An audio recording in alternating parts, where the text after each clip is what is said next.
The purpose of this video is to give you a 10-minute crash course on everything there is to know about Bazefield. Follow along quick, I'm going to take a deep breath and I'm going to try to get through everything all at once.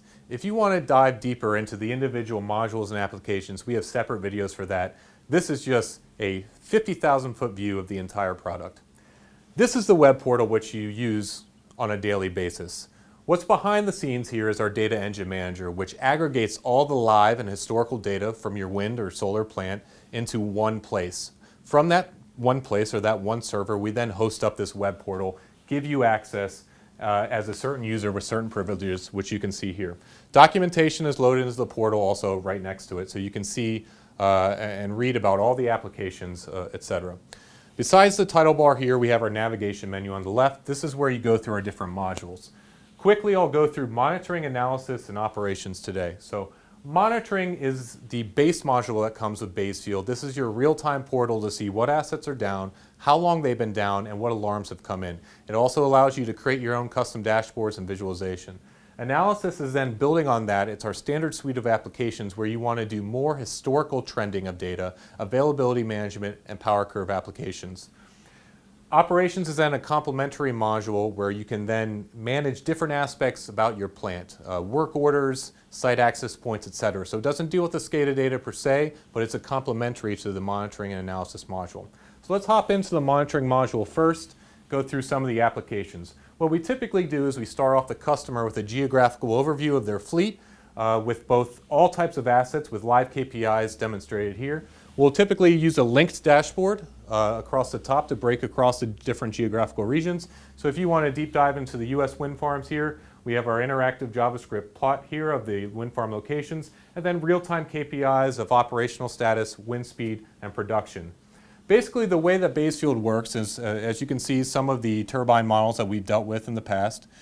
We basically configure a turbine model for any asset that you need to be installed. And that turbine model has different static data about that asset. It has its power curve, its rated power, its cut in, cut out wind speed, and its alarms. What we do with the alarms is then categorize them to different allocation types. That helps us in our availability application that you'll see later. For now, let's go back into our asset overview, into our monitoring section. The one thing too that you'll know about Bazefield, let me switch over to the right. These are all widgets, so this is not a black box product. You can essentially add to it as well. If I wanted to add another gauge, I would just click Add Widget, click Gauge, and that pops up a gauge on the screen. I can then click the properties to configure that and point it to a certain tag in the system. That will dynamically update. You can also remove widgets at will easily too. So I'm going to hit Close. Just to see some of the widgets that you have accessible, we have time series plots, we have XY plots, we have live bar charts, wind roses, energy roses. You can even write your own web page in your own HTML and embed it right in Bazefield. It's a very flexible system to be customized. Back to the content at hand, jumping from a portfolio view, you can then dive deep into each individual wind farm here, or with our navigation menu on the left here. This is our site-specific dashboard. Let's go to Wind Farm 1. We start off with the site overview dashboard, which is just 4 widgets, one being a plant map of the site layout. This is real-time wind direction and yaw position, so you can start to see if there's any offsets in the turbines, of any underperformance issues. We then have historical KPIs of availability and capacity factor, and then another widget of active power and production. You can then drill down into each individual turbine, and we set you up with a dashboard for each individual turbine. And you can look at live KPIs for that turbine. And again, these are all widgets where after training and super using training, you'll be able to write your own widgets and compose your own widgets, add them at will, move these around, etc. So we don't want to make this a system where we have to consult you on how to do everything. After enough time with it, you'll be able to create your own dashboards, which is the subject of another one of our videos. We do the same exact thing for a solar plant. It doesn't matter. We have a generic database and a generic domain model where we can set up assets. So if you had a solar plant, we'd set you up with a solar dashboard, a site, and drilling down into the individual inverter stations. Let's now hop into some custom additions. Basically, since we have a very generic database, we can integrate other forms of data for you. If you wanted market price data integrated, say if you have projects in ERCOT and you have real-time market prices that you want tracked in Bazefield, we'll integrate that through the API that you can offer us, and that will help us calculate lost revenue when the turbine's down. We can also connect to any type of remote device on the site beyond the turbine or the inverter. This includes a METMAS, a SODAR, or even a substation. If you wanted to display substation alarms and breaker statuses on top of the electrical line diagram, you can do that as well. Let's hop really quickly into asset operations. This is the main application of the monitoring module. This is the live operational status of every single asset that you have installed in Bazefield. I'm going to hop to the right here, and this is where our filter comes into play. So the filter, you're defining what you're looking at. We're just looking at one wind farm in our demo system here. If I wanted to drill down and just look at one turbine on that plant, I would just hit apply, and that will pop up turbine 5. Let's go back to the main screen to explain the main screen. By default, the turbines are ordered, or the assets are ordered by which ones are stopped first. So you see how long they've been stopped, what the real-time active power and wind speed are for those stopped turbines, and then the actual alarm that caused the stop. You can also add a comment to that. So if this was something qualitative you wanted to add about this stop, whether it be a gearbox inspection of some sort, you could do that, enter in a text field, save it, and that would display right in the user visualization. As you can see here with the, in this case, I entered a comment about a feeder line tripping. You can do this for both wind and solar, so this is completely agnostic to the type of asset that you have. The next step after you kind of look at the operational states is you want to look at the actual alarms. That is done with our alarm log. Again, we're defining a period of time. These are all the alarms for a solar plant for a month. If we want to toggle back to a wind farm, let's choose wind farm 4, hit apply. Here are all the raw alarms. You can search by them by text, or you can start looking at statistics. These are your top 10 alarms, or your top 20 alarms. You can look at terms of frequency, how often those alarms are coming in, or duration, how long those alarms are staying active.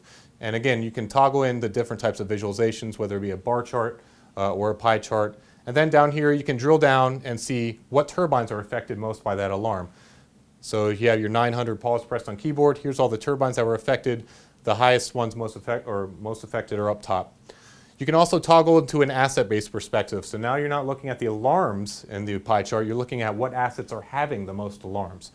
So from there you can again toggle frequency or duration. You can drill down, click a turbine, get all the statistics for the alarm log for that turbine, then drill down into that turbine here and see what alarms are the most important or which ones have come in the most frequently for that given turbine. And really this is the first step to availability. We match up your alarms with chunks of time the assets are down, and that helps us manage your availability, which is the first step in our analysis module.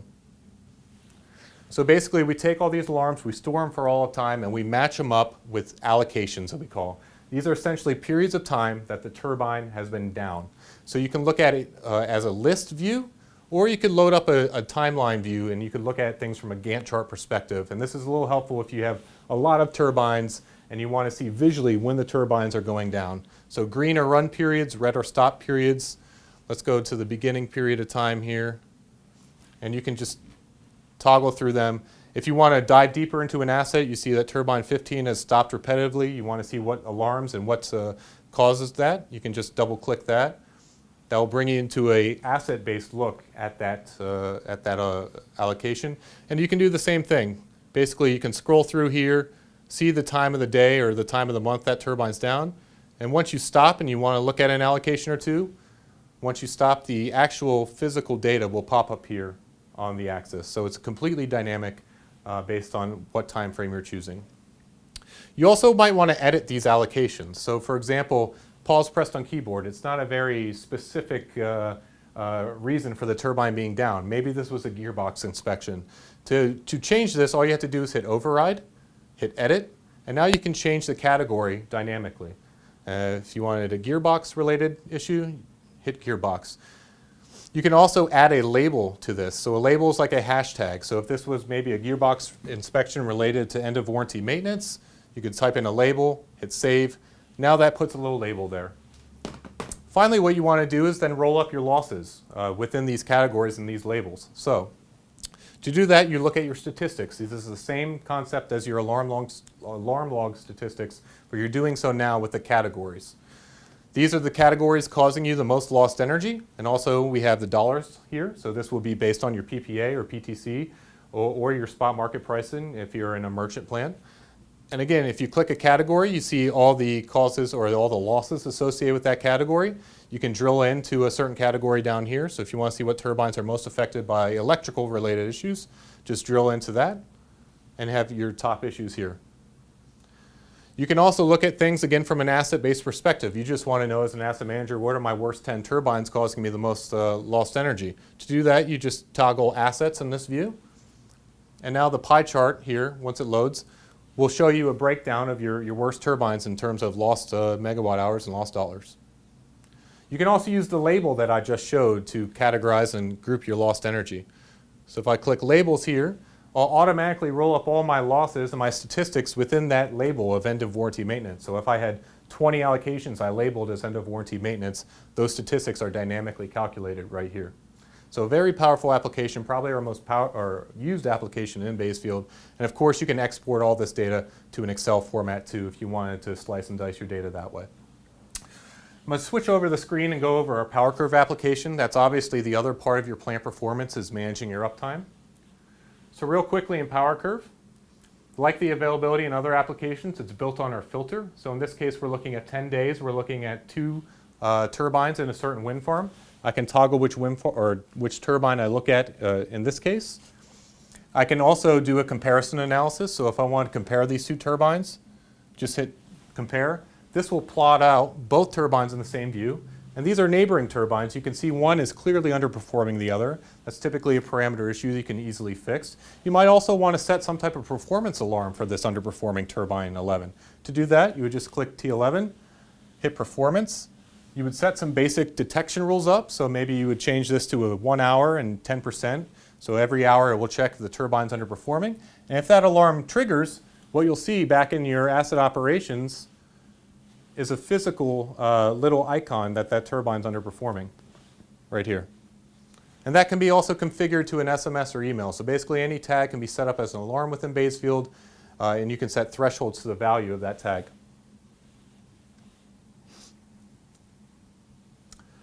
Quickly, let's jump into trend, plot, and data export. This is a way to look at your raw data. So our trend tool is our main time series tool. Here you're just defining a time frame. We're looking at 7 days, a certain solar farm, and you're looking at the expected power of this tag. A few things you can do with our trend application. You can use your mouse and scroll out, scroll in. And this will dynamically regenerate the data based on your rules down here. So here we're interpolating 1,000 points within this window. If I want to actually change this to another averaging type, or I want to look at maximum, standard deviation, etc., I can choose between all these OPC aggregate types and it will dynamically re-show the data itself. Besides time series plots, you can do XY plots by using our plot application. Here you select a Y-axis and X-axis, which are mapped to a tag. You can load or save a plot or an analysis. So just for time's sake, I'm going to load up a previous plot I did. This will pop up. Here's an X-axis of active power and the Y-axis of RPM and blade pitch in this case. You can see that this plot had 2 series. You can add another series, map them to different tags. So it's a very easy way to make XY plots. If you just want to export the raw data, all you have to do is go to our export data export command. Let's say we wanted to export wind speed data for 2 turbines, turbines 9 and 11 again. We just go down to our asset tags here. We'll type wind speed in, hit apply. Those 2 tags will pop up. Let's say we want 1 minute average wind speed from February 1st to February 23rd. We want it in a text file, or you could do a MATLAB file. Hit export data. That will dynamically create a TXT file with all that data enabled you to export. Basically, you can also use our API. Bazefield is a completely open system. Any click I do here is connected to a web call. In this case, all I did was send 4 web commands to query wind speed and production data for a certain turbine. I brought that into Python and did some plotting and some analysis in Python myself. So even if you don't want to use the web portal itself, you can use the data engine behind Bazefield, which is really the most mature part of the product, and just treat it like a database and query data and do your analysis that way. So quickly, let's finalize this and go into operations. Operations is an application to help you manage other aspects of your data beyond SCADA data. One neat thing about operations is work order integration. You can add work orders here right in Bazefield with a simple interface, and this can be customized with the fields. Or for a lot of our customers, we'll interface with their third-party CMMS systems, whether it be Maximo or SAP or some system. And that allows you to, we can both post and pull data into Bazefield about your work orders. We can also trigger work orders based on allocations and maintenances. So if you go back to our availability management screen, You can see that each one of our allocations, which I introduced you earlier, have a little export button here on the right. If I hit export for a certain one, that's going to bring up a field or a custom screen that we configure based on the fields you need in your CMMS system, and this could post something to that based on that allocation. So a very nice tool. The other part of operations, which is very usable or very popular, is the availability planner. This helps you forecast availability in the future. So if you know you had an upcoming downtime or maintenance for the turbine, you could add that in. If you had an upcoming curtailment for all the turbines, you could add that in. That's just simply with an add command. You select the assets that are affected, you type in a description, hit save, and this could be posted on a big screen in your control center or in your bullpen of some sort to enable people to understand when turbines are going down, when your biannual maintenances are, etc. Finally, now that we've gone through our modules, we'll just quickly hit on reports. Reports is a way, if you're more of a PDF formatting type person, you just want to generate PDF reports. We have that functionality within Bazefield. Any type of visualization, any widget that you saw in this quick demo, we can embed in some type of table or report. This is an example, a daily report where it's giving you the turbines currently in stop state, the turbines currently underperforming. There's that T11 that we saw earlier, and the top 10 stops in the past 24 hours. You can do the same thing on a weekly level. For a weekly level, you might be interested more in production per day and lost production per day. Just hit generate. You have your production, your lost production, and certain KPIs. Here's a production relative to budget. A lot of our customers will like to do some type of budget tracking. You can also add in qualitative fields, and you can type form those in, hit save, and hit generate PDF. So all the way from PDF reporting into custom widgets and web portal, Bazefield is the most comprehensive way to manage your plant operational data, and it really helps our customers improve the performance of the plants. And this is really, we want this to be your check engine light. We want to tell you what's going on in your plants, what's wrong, what assets are down, and how you can fix them. So thank you very much for your time, and make sure to check out our other videos.